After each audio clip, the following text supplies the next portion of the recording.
Preston and I were like best friends, almost from the age of 1 when I became a single father. We did everything together. We watched movies. He was a movie fanatic.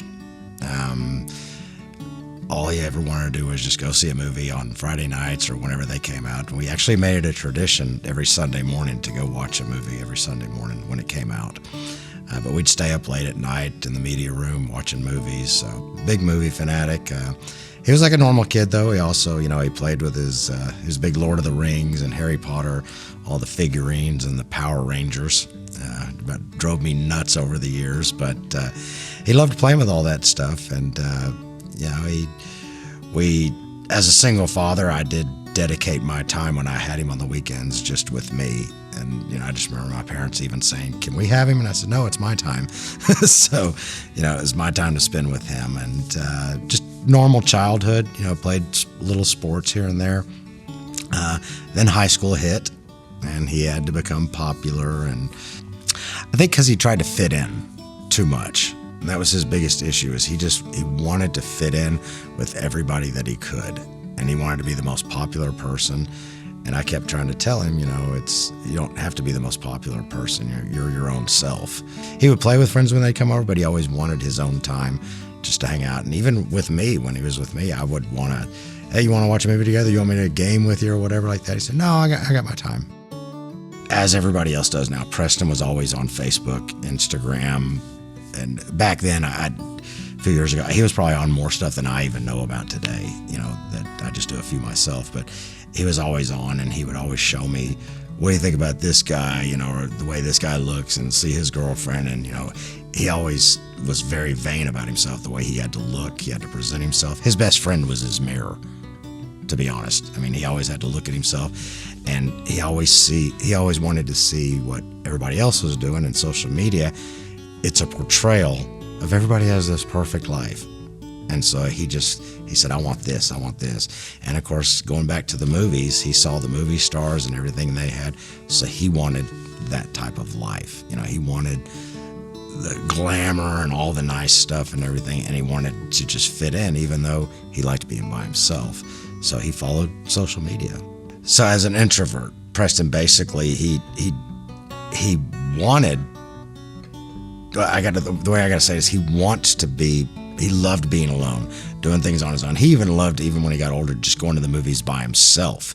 But he enjoyed that. He enjoyed being by himself, but he also wanted to be popular in some way. So he just never really fit in. But the one thing that made him happy was he got a sweetheart, a high school sweetheart. He would always hang out at my house with his girlfriend. They were in love. Your typical romantic high school sweethearts. And everything was great, and then she decided to go off to college. And that broke him. That tore him up. And he went through a lot of sad spells, and, I tried to get him into counseling, and he would try for a couple times more to please me, I think, than anything else. And, that's something that kids nowadays, they're isolating, they're depressed when something happens. When his girlfriend, high school sweetheart, left to go to Texas Tech, she wanted to become a doctor, so she wanted to finish her. And she moved off and said, "Hey, I think it's best we just become friends." Which I tried to tell him, that's normal. She's going off to college. Well, he said, "I'm going to go out there with her." So the second semester, he got into tech, he followed her out there. She still said the same thing. And he was there for about a semester. And he came back, but that's when it really hit him that, oh, wow, it's really over. I followed her out here. She still doesn't want to be together. So he was heartbroken. I mean, it was his first love. And he came back, and he never really changed. So he was living with me. And then I decided that, hey, I'm going to start traveling a bunch back and forth. I started my own consulting company. So I was back and forth from Arizona to Texas. He decided, that's cool. So he moved in with his mom up in Pilot Point. And I said, okay, that's great. So I moved to Arizona and started a new job on January 4th of 2021. Was celebrating, got some steaks and shrimp and everything. And I got a call on January 5th that from my ex-wife, Preston's mother, and she had called and she said, Preston's gone. And I said, gone where? And she said, he's dead. And that just, I mean, I remember going down to the floor on my knees. He was hanging out with his little sister. He was happy, in a good mood. I knew he was in a good mood because he had money in the bank, and that always made him happy. And there were no drugs found. He bought Whataburger, and he went up there and got in his chair to game that night because he had the next day off. And literally, they went upstairs and found him the next morning, his mother did, with one arm slung over, one arm still holding a Whataburger shake. And of course, it took us 8 or 10 weeks to get the autopsy report back. And that's when we got the report that he died of acute fentanyl intoxication.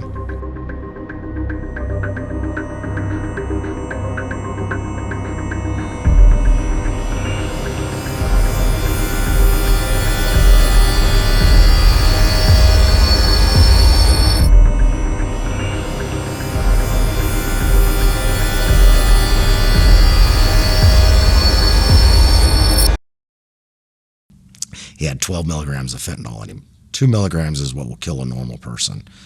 And we found out that he had texted to buy a Percocet.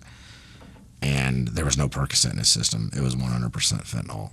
And I remember coming home and I talked to his best friend, Andrew, and I said, be honest, we're going to find the results. This is before we got the autopsy. Was he doing hard drugs? Was he doing anything else? He goes, no. He goes, we were in this contest to see who could get in the best shape. They were trying to work out and look good and do all this kind of stuff. So he was in a great mood. They were supposed to go work out the next day. So that's when I first found out about the fentanyl issue.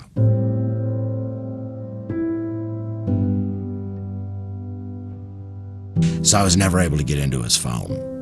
And the only way I could, I called Apple, and they said, you have to get a judge's order, and it never happened. But his sister, somehow she got on the computer, because iPhones and the Macs and all that, she saw some sort of text, I want a perk, or something like that, to somebody. We don't know who the number was or anything, so we've never found out how he got it.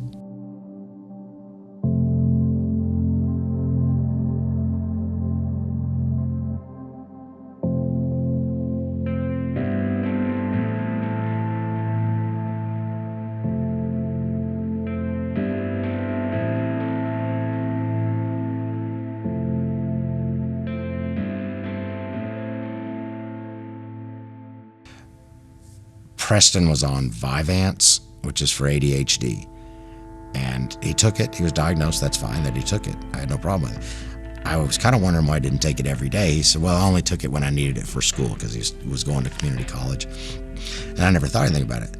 But Preston, being the type of person he was, he seemed like he was sometimes always depressed and isolated, but he would come downstairs and he was in a good mood sometimes. And as a parent, we always want our kids to be happy. I look back now, why was he in a good mood? Why didn't I question that? Why did I let him get away with things? You know, there's 1,000 things still 3 years later that I look at now is what could I have done different? What sort of signs?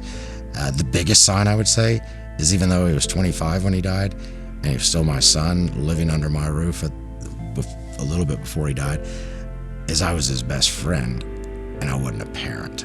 And that's the biggest sign, is I wish I would have changed and become a better father. And I let him get away with a lot of stuff. And I didn't push him to really do anything with life.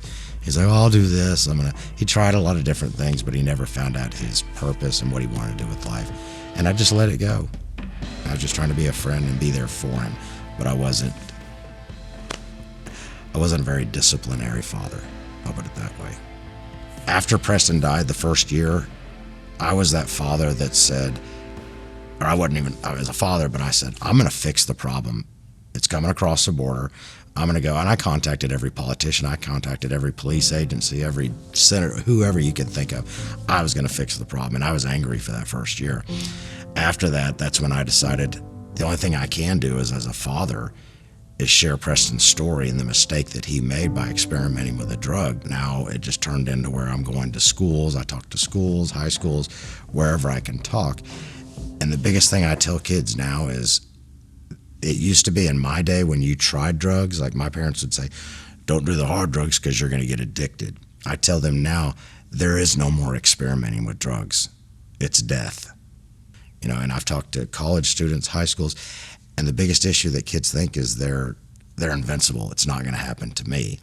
and I know where I'm getting it from. That's one thing I hear all the time. Well, I know where I'm getting it from. Well, of course you do, or you wouldn't get it.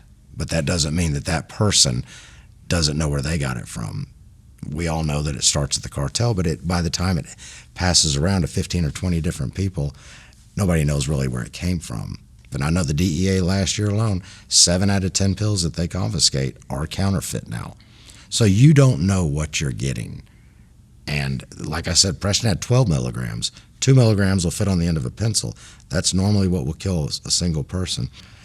And this is the feedback I get from high schools after the fact, is a lot of the kids will say, I didn't realize it was a poison. We've heard about this fentanyl thing, but what I understand is if I'm going to a party and somebody's passing out pills, I just think, oh, don't give me the fentanyl one. I don't want that one. You don't have that choice nowadays. You really don't. I mean, if you're taking a pill, you're playing Russian roulette. They're also lacing it now in marijuana. There's been 7 deaths in Florida of smoking marijuana because they're dipping it in fentanyl. The vape pens now, McKinney High School, where my son went to high school, there was a girl that got caught with a vape pen. They tested it, had fentanyl in it. People are asking, well, are the stores selling these vape pens? No, these kids are buying them online because you got to be a certain age, so they're buying it off the black market. And that's one thing I do want to specifically say is, with a law that was passed last year now in the state of Texas, if I was to give you a pill and you die from it, I get a murder charge now. And that's the other thing that I present to kids. And that's when parents actually wake up now, is they think, well, first off, my kid wouldn't do anything wrong. Whatever. But I said, and when parents look up now is when I say, here's the other thing, is if your son would have passed that pill to somebody else and they died, now your son's got a murder charge. The best we can do as fathers, as parents, is just to get out there and spread the word about awareness. When the other biggest issue is when we were doing the national parks and people were asking, what are you filming? Why are you doing all this? And I'd say, well, my son died of a fentanyl poisoning. Every parent would say the same thing. Thank God my kid's not a drug addict. And then I would look at them and I say, then you're the one I want to talk to. All I can do is every day, and if somebody watches this video, if one person gets aware of this, of what's happening, then if it saves a life, it saves a life. What do you miss the most about Preston? The good times. That's what I miss most about Preston, is the good times, the fun stuff we had. You know, we went scuba diving in Mexico. We, went out to California, checked out all the studios and all that. So that's what gets to me every day, is when I think about the good times we had, because there's not going to be another one with him. And when you ask that, what do I miss most about Preston? People always look at me and they say, you always look like you're mad or sad. And I'll be honest, the reason I get sad and I'm always seem sad or mad is because when I feel good, if I get happy, I feel guilty because I'm still here and both of my children have passed away. First thing I'd say to him is, I miss him. And I'm sorry. I'm sorry I was not a better father.